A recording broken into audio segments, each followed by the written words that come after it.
नमस्कार दोस्तों, स्वागत है आपका सफी न्यूज़ में। दोस्तों ये बात करेंगे आज की दिन भर की बड़ी खबरों के बारे में। तो दोस्तों बताएंगे आपको पहली बड़ी खबर में मोदी का बड़ा बयान, कहा मेरे लड़ाई भ्रष्टाचार के खिलाफ।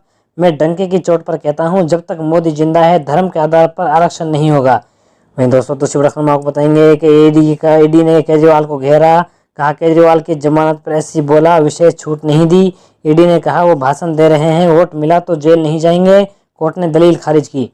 वहीं दोस्तों तीसरी बड़ी खबर में आपको बताएंगे कि अधीरी रंजन का बड़ा बयान, अधीरी रंजन बोले मुझे ममता पर भरोसा नहीं, वो इंडिया ब्लॉक छोड़ कर गई, भाजपा की तरफ भी जा सकती हैं।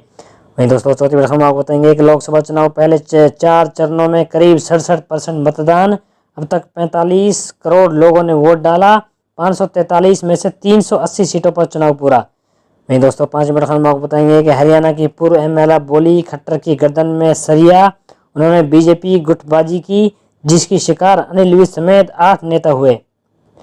वहीं दोस्तों छठी बड़ी खबर आपको बताएंगे कि स्वाति मालीवाल से बदसलूकी केस में एफआईआर, कहा मेरे साथ जो हुआ बहुत बुरा था, केजरीवाल के पीए विभव कुमार पर मारपीट का आरोप। दोस्तों अपने हमारे साथ बताएंगे आपको एक खबर साथ से। वहीं दोस्तों चलते हैं पहली बड़ी खबर की ओर। बता दें कि पीएम नरेंद्र मोदी ने गुरुवार को एक न्यूज चैनल से बातचीत की।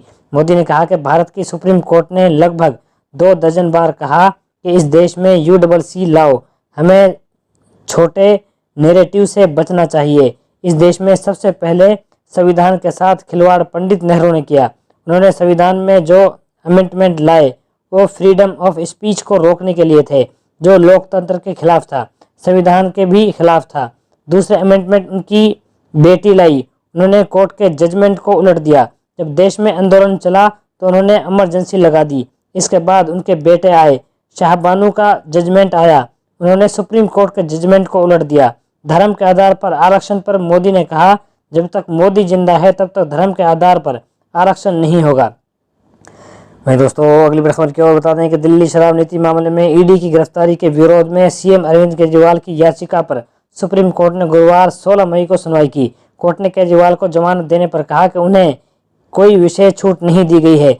जस्टिस संजीव खन्ना और जस्टिस दीपंकर दत्ता की बेंच ने कहा कि हमने अपने फैसले में कहा था कि हमें ये न्यायसंगत लाया था।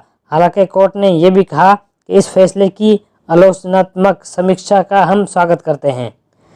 वहीं दोस्तों अगली बड़ी खबर की ओर दोस्तों बता दें कि कांग्रेस सांसद अधीरी रंजन ने गुरुवार 16 मई को कहा कि मुझे पश्चिम बंगाल की सीएम ममता बनर्जी पर भरोसा नहीं है।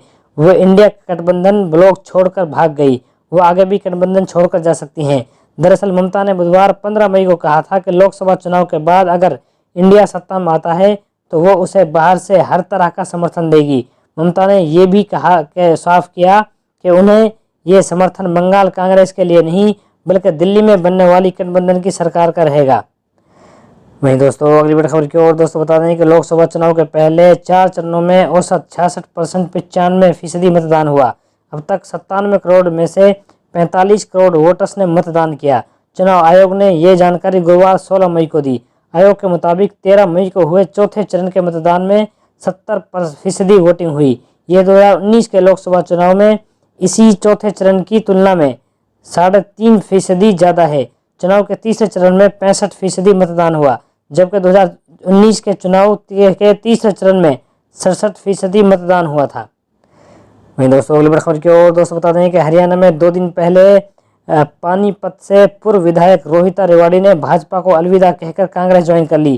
कांग्रेस ने जाते ही रोहिता ने करनाल से बीजेपी के कैंडिडेट पूर्व सीएम मनोहर लाल खट्टर के खिलाफ मोर्चा खोल दिया। भास्कर के साथ बातचीत में उन्होंने खट्टर को हिटलर बताया। उन्होंने कहा कि उनकी गर्दन में सरिया है, वो कभी झुकते नहीं हैं। उनकी वजह से बीजेपी में बहुत बड़ी गुटबाजी है। इसी गुटबाजी का अनिल विज भी शिकार हुए। रोहिता ने कहा कि केवल अनिल विज बल्कि विपुल गोयल, राम विलास शर्मा, राव नरवीर, कैप्टन अभिमन्यु, ओम प्रकाश धनखड़ भी उनके शिकार हुए।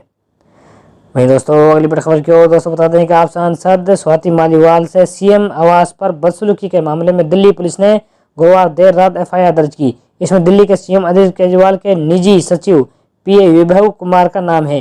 विभव पर सीएम आवास में स्वाति के साथ बदसलूकी और मारपीट करने का आरोप है। घटना 13 मई को हुई थी।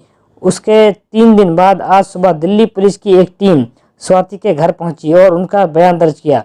इसके बाद पुलिस ने 354 छेड़छाड़, 323 मारपीट और 506 जान से मारने की धमकी, 509 अभद्र कमेंट करने के तहत मामला दर्ज कर लिया।